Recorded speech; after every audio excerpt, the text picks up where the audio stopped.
Él es toxicólogo clínico de la Universidad de Antioquia, profesor de farmacología y toxicología de las universidades de Antioquia y CES, toxicólogo de planta del Hospital San Vicente, Fundación de Medellín. Actualmente posee diplomado de farmacoeconomía en la Universidad Jorge Tadeo Lozano 2006, diplomado gestión en salud en la Universidad de La Sabana en el 2005, distinción a la excelencia docente por la Universidad de Antioquia en el año 2006, presidente de la Asociación Colombiana de Toxicología Clínica, integrante del Comité de Ética del Hospital San Vicente, Fundación de Medellín. Cuando hablamos de medicamentos de tipo multifuente comparativamente con los medicamentos innovadores, generalmente uno asume que se va a despotricar de los medicamentos genéricos y multifuente en beneficio de los medicamentos innovadores, y quiero dejar muy en claro que no es así. Me gusta mucho citar esta frase de William Whitney, el médico inglés, porque pone en relieve las dificultades que han existido desde siempre en relación con el empleo de los medicamentos. Él afirmaba que era mucho más fácil escribir sobre una enfermedad que sobre un medicamento, pues al fin y al cabo la enfermedad estaba en manos de la naturaleza, mientras el medicamento estará a merced a los antojos, los descuidos y los desatinos de la humanidad. Reitero que las necesidades en salud deben equilibrarse con los recursos disponibles. No tenemos una gran cantidad de recursos y por ende hay que emplearlos de la manera racional mejor posible. Y por eso yo no estoy aquí para descalificar ningún medicamento genérico ni ningún medicamento multifuente. De hecho, muchos son de excelente calidad y pueden llegar a sustituir al medicamento innovador. Pero independientemente de su característica de origen, lo que debe quedar muy en claro es que cualquier ahorro derivado del empleo de la prescripción de un medicamento multifuente o genérico se justifica si tiene la misma eficacia, calidad, seguridad y comodidad que el medicamento original, y obviamente que la parte económica es esencial para poder inclinarnos hacia su prescripción. Y es que eventualmente cuando nos enfrentamos al escenario de la dinámica médico-paciente y la prescripción, encontramos que eventualmente hacemos un diagnóstico, prescribimos el medicamento que consideramos correcto, en armonía con ese diagnóstico, y esperamos una respuesta que ocasionalmente no obtenemos. Es el momento de pensar situaciones como, por ejemplo, la adherencia que tuvo el paciente, la educación y la motivación para llevar una prescripción adecuada, pero también, finalmente, cuando se han excluido otros factores, hay que considerar la calidad del medicamento que viene empleando, porque es una de las opciones que puede explicar ese tipo de falta de logro de la meta trazada. Y es que a veces nosotros simplificamos mucho la complejidad que involucra la producción de un medicamento adecuado. Ahí vemos una serie de propiedades que tienen que equilibrarse armónicamente y involucran, por ejemplo, conocer la desintegración, la disolución, el área y el tamaño de las partículas, los polimorfismos, los solvatos, las sales, los excipientes, y armonizarlo con el tipo de paciente que lo va a recibir, pues tocará variaciones dependiendo del vaciado gástrico, el efecto del alimento, el reposo, la motilidad, el ciclo enteropático, etc. Todo esto entonces nos obliga a tener conciencia de que producir un medicamento es un proceso relativamente complejo. Pero nos vemos enfrentados en todos nuestros países a una serie de problemas que afectan la calidad del medicamento, y muchos de ellos son degradados porque están vencidos, robados o están mal almacenados y se degradan por la luz o por la temperatura. Encontramos medicamentos falsificados, incluyendo el contrabando y las violaciones de patente. Y en el caso, por ejemplo, de la falsificación de medicamentos en Colombia, es un delito excarcelable. Así que es un problema de nunca acabar, porque se hace la denuncia, se hace el decomiso, pero la persona finalmente de manera rápida estará otra vez en la calle delinquiendo, y es una de las problemáticas en que hay que empezar a considerar endurecer las penas. Hay medicamentos subestándar porque no hay buenas prácticas de manufactura, o recipientes de pobre calidad, o formulaciones inadecuadas, o porque contienen impurezas y productos de degradación. Y a veces a uno le entregan información con letras muy grandes diciendo nosotros tenemos BPN, buenas prácticas de manufactura, y a uno le suena como que cumple absolutamente con todo, cuando en realidad las buenas prácticas de manufactura son simplemente un certificado de que el proceso se repite exactamente igual, pero no garantiza la calidad ni la eficacia clínica del medicamento.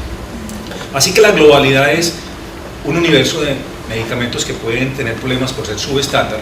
Esto involucra la falsificación y el contrabando. Muchas veces el contrabando que se realiza de un país a otro no garantiza una cadena de frío, una humedad adecuada, no excluye una exposición a la luz, y por eso es impredecible saber cómo va a cumplir desde el punto de vista terapéutico un medicamento que provenga de un contrabando. Y preocupante también es la utilización nueva de medicamentos vencidos, porque si bien puede haber una disminución del efecto o ausencia completa con un fallo terapéutico, también pueden haber lesiones a la salud, como en el caso, por ejemplo, de las tetraciclinas, porque una tetraciclina vencida produce un daño renal, la enfermedad de Fanconi, que lleva finalmente incluso a la muerte del paciente. Cuando nosotros empleamos medicamentos polimórficos, es importante tener presente que se sintetizan mediante un proceso químico específico, y eso determina las condiciones a las cuales se va a obtener el cristal como principio activo. Y uno puede analizar dos principios activos como el mismo medicamento, químicamente serán idénticos, pero tendrán formas polimórficas del principio activo con diferente energía libre y propiedades físicas que pueden impactar el funcionamiento del producto. Observemos, para ejemplificarlo, el caso de la carbamazepina. Dependiente del solvente que se utilice para la obtención final, va a tener una determinada apariencia, y un paciente puede que tolere un medicamento de una marca X y se le cambia por el mismo principio activo, en este caso carbamazepina de otra casa farmacéutica, y puede empezar a experimentar efectos adversos, intolerancia, etcétera, que son explicados por ese tipo de polimorfismo. Las diferencias polimórficas influyen entonces en la solubilidad y la velocidad de disolución, afectan la biodisponibilidad y ello impacta el estado del medicamento, va a afectar su potencia. Las características de deformabilidad van a afectar la compactibilidad y la capacidad de disolución, y el tamaño y la forma de las partículas van a afectar la densidad del polvo de un determinado medicamento. Por eso entonces partamos del supuesto que producir un medicamento requiere de una industria muy comprometida con una calidad para que sea la correcta, con un gran conocimiento, con una buena experiencia. Y es importante unificar conceptos básicos, porque en el área de la salud, por desconocimiento, muchas veces empleamos indistintamente adjetivos para referirnos a un medicamento cuando en realidad tienen características muy diferentes los unos de otros. Lo primero es señalar que es muy difícil la reproducción exacta de un producto farmacéutico, y por eso es vigente que se hable del producto original, innovador o de marca, en comparación con el producto multifuente, que otros lo llaman copia, término que se trata de ir excluyendo porque puede tener una connotación peyorativa, en contraposición con el medicamento genérico, que es aquel que cuenta con pruebas de biodisponibilidad comparativas con el innovador. Y si miramos los medicamentos que pueden llevar a hacerlos inseguros, es muy importante tener presente que el medicamento innovador tiene una eficacia, una calidad, una seguridad que se basó en investigaciones rigurosas, científicas, y que logró demostrar la utilidad para cada una de las indicaciones para el que fue aprobado. Para que un medicamento se denomine genérico, debe tener evidencia suficiente para demostrar que los datos del innovador pueden ser referenciados, y eso implica la realización en voluntarios sanos de estudios comparativos de cómo se comporta el medicamento en el organismo, cómo se absorbe, distribuye, metaboliza y elimina, y si la variabilidad no es superior a un 25% a la alta o a un 20% a la baja, se dice que ese medicamento es bioequivalente y por ende se considera intercambiable. Así que el genérico no es cualquier medicamento, es un medicamento que debe estar respaldado por estudios de bioequivalencia comparativa, que desafortunadamente en muchos casos no se hacen. Pero aquí debo resaltar que las formas verdaderamente importantes para demostrar como genérico son aquellas para administración oral, porque si se trata de la administración de un medicamento parenteral, la biodisponibilidad del 100% está garantizada.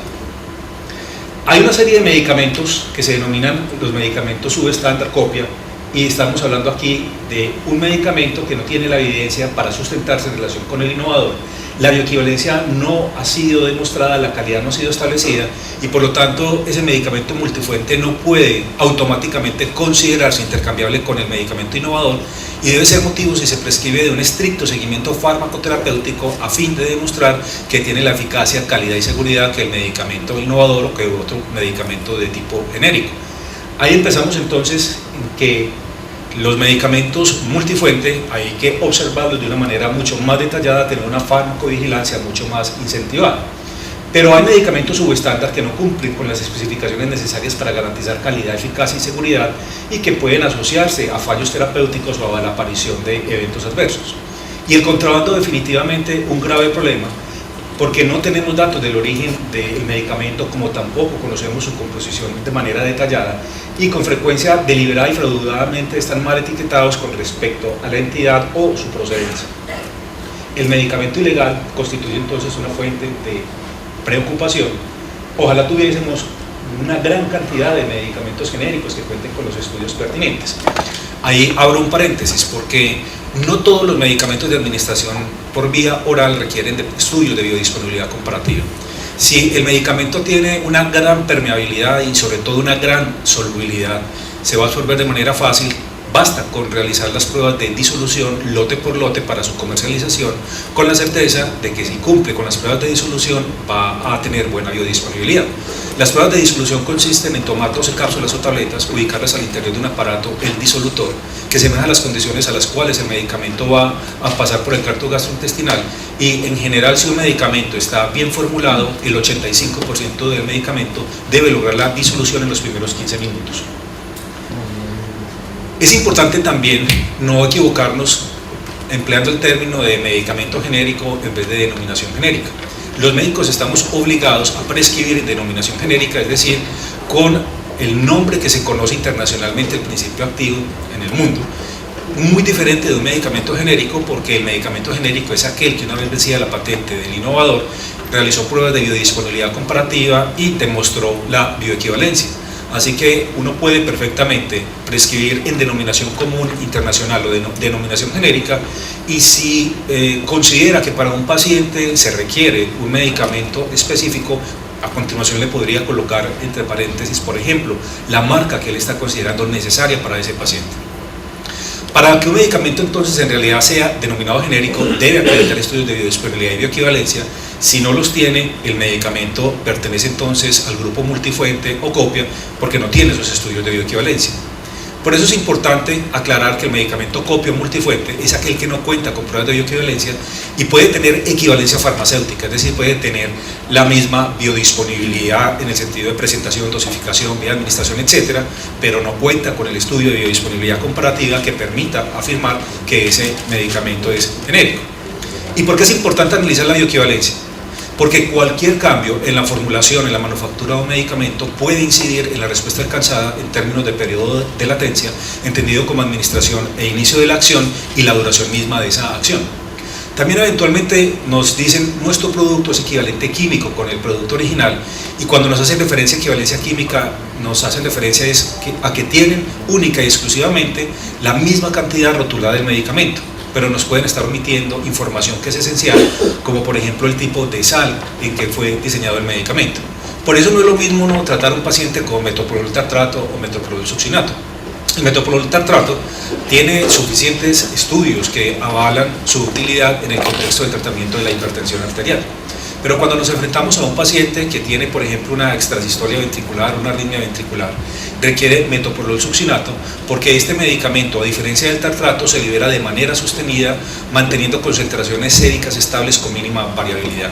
El tartrato, por su parte, hace picos y hace valles. Así que si un paciente tiene una arritmia, en el momento en que toma el tartrato, logra el pico, desaparece la arritmia, pero probablemente cuando llega al valle, que disminuye la concentración del principio activo, reaparece, terminará consultando en un servicio de urgencias y el medicamento encarece significativamente el costo por no prescribir el más adecuado.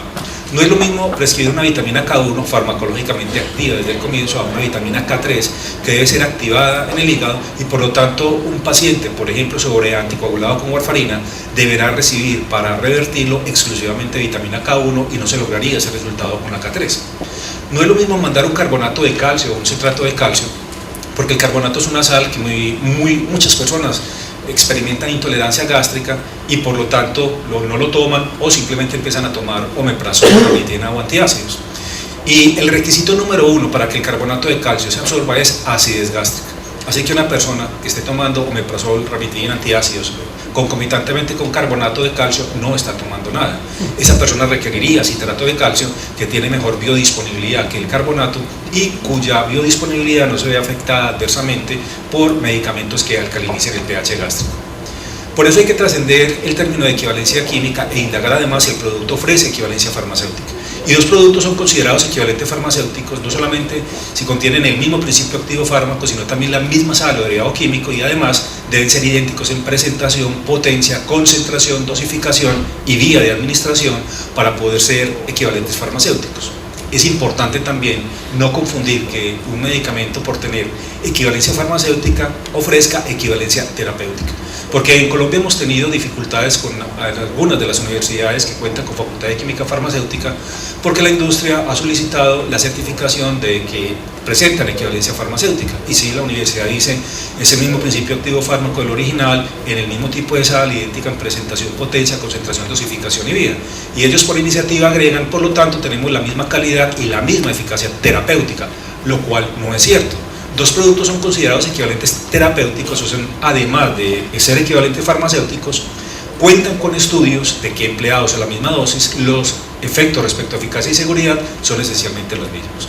Así que es necesario contar con un estudio clínico, prospectivo, comparativo, con biodisponibilidad que demuestre bioequivalencia, o investigaciones del efecto de medicamentos farmacodinámicos, o estudios clínicos, o eventualmente estudios in vitro si es que aplica para el medicamento en cuestión. Y tenemos que cumplir estándares tanto internos como externos, y ello involucra las buenas prácticas de manufactura como certificación de que el proceso se repite exactamente igual, tener procedimientos operativos estandarizados, acceso a la inspección del suministro, conocer especificaciones dadas como materia prima, producto terminado, cuál es el control de calidad de la compañía y el programa de aseguramiento de la calidad. Pero adherirnos también a estándares internacionales indispensables en un mundo globalizado, que son dictados por la Organización Mundial de la Salud, por la Agencia de Medicamento Europea, por la Administración de Medicamentos y Alimentos en Estados Unidos y por las conferencias de armonización internacional, ya que los expertos dictan las normas bajo las cuales deben ser utilizadas el medicamento. Y obviamente, a nivel nacional, los entes o institutos reguladores de cada país. Pero uno debería, adicionalmente, preguntar dónde compraron el principio activo, dónde lo elaboraron, cómo lo almacenaron, cómo lo trajeron hasta acá, porque esas variaciones en humedad, en temperatura, etcétera, afectan la calidad del medicamento. Para ejemplificar esto, tomemos el caso de omeprazol. Omeprazol es una molécula supremamente inestable porque lo daña la exposición a la luz, lo daña la humedad, lo daña la acidez, lo daña la maceración, lo daña el calor. Así que un buen omeprazol bien formulado viene en un blister oscuro para ofrecer fotoprotección, inserto en una bolsa de aluminio para reforzar la protección, con una bolsa acompañante de sílica gel para protegerlo de la humedad, y todo el conjunto en una caja. Si uno no educa al paciente, lo primero que hace es que saca la caja, rompe el aluminio, bota el aluminio, mira la sílica gel como si fuera un veneno, se deshace de ella y deja sobre la mesa el omeprazol, y una semana después no tendrá omeprazol. Y ese es el paciente que reconsulta diciéndole al médico: doctor, mándeme una endoscopia, yo debo tener un cáncer porque a mí ni siquiera el omeprazol me sirve, cuando le ha faltado es claridad en relación con características de calidad del producto. Uno asume que los genéricos y multifuentes ahorran dinero, y no siempre. Es importante uno preguntar qué diferencia de precios existe entre unos otros medicamentos, y en Colombia hay situaciones tan aberrantes que hay medicamentos multifuente que cuestan más que el medicamento innovador, y determinar si son equivalentes terapéuticos con el innovador mediante estudios adecuados. Y por eso hay preocupación en diferentes campos: los pacientes, los mismos prescriptores, las empresas prestadoras de salud, las compañías farmacéuticas, porque todos queremos tener un producto de calidad. Y cuando un medicamento copia, tiene menos vida útil que el innovador, debe asumir que no tiene los mismos excipientes, no tiene la misma estabilidad, no tiene la misma calidad, y por lo tanto el resultado no necesariamente es tan predecible. Que nos digan nuestro medicamento es muy similar al original es simplemente afirmamos que es diferente, porque similar significa diferente, similar no es lo mismo. Y observemos un método que no es tradicional, la microscopía electrónica, pero en este caso resulta ilustrativo, de un producto de alto costo, el ocleótide empleado para el tratamiento de hemorragias del tracto digestivo. Y observen en la parte superior a la derecha un producto hindú degradándose, en la parte inferior un producto ruso con menos principio activo, y en la parte superior izquierda el producto innovador, que tiene unas características muy diferentes en relación con la distribución de sus partículas esféricas. Por eso es importante conocer los procesos farmacocinéticos de absorción, distribución, metabolismo y eliminación del medicamento, y de ahí la necesidad de realizar estudios que permitan la comparabilidad, pero no necesariamente porque un medicamento cumpla con el estudio de biodisponibilidad comparativa es automáticamente intercambiable con el medicamento innovador, debe ser acompañado por un programa de farmacovigilancia muy estricto a fin de confirmar que es tan seguro como el medicamento original. Y esto lo puso en el escenario en 1999 esta publicación en Clinical Drug Investigation, en la cual ellos emplearon el medicamento carbamazepina retard comparativamente con un medicamento que pretendía el adjetivo de genérico. Observen, en blanco está el genérico, la referencia la tenemos en los cuadrados oscuros y tienen un comportamiento muy similar. Incluso el estudio fue también realizado que analizaron el comportamiento del metabolito carbamazepina 10-11-epóxido. El área de la curva, picos y valles, concentración máxima, todo tenía una mínima variabilidad. Bajo este concepto, el medicamento es intercambiable. Pero ¿qué sucedió? De 14 pacientes uno se retiró y quedaron 13. Si un estudio cuenta con menos de 12 pacientes ya queda invalidado porque no es interpretable desde el punto de vista estadístico, pero continuidad siendo válido, y se presentó una tasa inaceptablemente alta de efectos adversos entre los restantes: mareo, náusea, ataxia, visión borrosa, nistagmos, que impidieron que, a pesar de que el medicamento cumplía con la bioequivalencia, se pudiese comercializar al exhibir un perfil completamente inseguro por efectos adversos. Así que cuando uno va a comparar un producto es importante tener en mente qué ofrece la marca, qué ofrece el genérico, y la marca hizo los estudios que permitió innovar en el armamental terapéutico, hicieron las pruebas de seguridad, sentaron los estándares de calidad, y el pero es el precio. El precio se explica porque producir un medicamento involucra el estudio de alrededor de 1000 moléculas, al final una de ellas será el medicamento, e inversiones para ir excluyendo las otras 999 por problemas de comportamiento o seguridad, y eso involucra entre 200 y 300 mil dólares por molécula, lo cual a la postre significa que producir un medicamento tiene un costo que oscila entre 3.000 a 5.000 millones de dólares, que deben ser recuperados en los siguientes cercanos 5 años, antes de poder que las demás compañías empiecen a comercializarlo como un medicamento genérico. Para ser genérico, el medicamento debe tener estudios de biodisponibilidad comparativa, con frecuencia no los tiene y pasa al terreno de los multifuentes, y el precio debería ser muy bajo. Pero si tenemos un genérico bien producido a un precio económico, eso es maravilloso porque establece una competencia que es muy sana y permite, por el otro lado, ampliar al grupo de pacientes que podrán recibir el medicamento. Esta accesibilidad se ve favorecida, la competencia es necesaria para el desarrollo, pero lo que se le critica a los genéricos y sobre todo a muchos de los medicamentos copias es no realizar estudios clínicos que permitan respaldar la calidad de su medicamento, y esta falta de estudios puede ir de la mano de costos indirectos derivados de fallos terapéuticos o simplemente de efectos parciales. Y para ilustrar esto, observemos esta publicación de la revista de infectología, en que habla de la incidencia de infecciones postquirúrgicas en pacientes sometidos a bypass coronario, recibiendo profilaxis antimicrobiana, la mitad del grupo con sulfuroxima original y el restante con genérica. Observen que llegaron a tener 313 pacientes con la original, 305 con la genérica, en el mismo hospital, los mismos cirujanos, los mismos quirófanos. El desenlace fue que desarrollaron infecciones postquirúrgicas 8 pacientes, el 2.5% con el original, y 39 pacientes, el 12.8% con el medicamento genérico. ¿Funciona el genérico? Sí, funciona, pero mucho menos, 8 veces menos que el medicamento innovador, y cualquier ahorro que hubiesen tenido inicialmente fue ampliamente superado por los costos de fallos terapéuticos que finalmente en un procedimiento crítico pueden llevar incluso a una muerte. Hay fenómenos como este. El portal del INVIMA en Colombia, www.invima.gov.co, pone la reseña de qué indicaciones, contraindicaciones tiene el medicamento. Y observen, por ejemplo, piperacilina tazobactam, el medicamento tiene 3 años de estabilidad y hace referencia a su utilización en infecciones intraabdominales en niños. Cuando uno va a los medicamentos alternativos, observe que este es el original, se emplea en niños, tiene estabilidad de 3 años, mire la copia, contraindicado en infecciones intraabdominales severas en niños.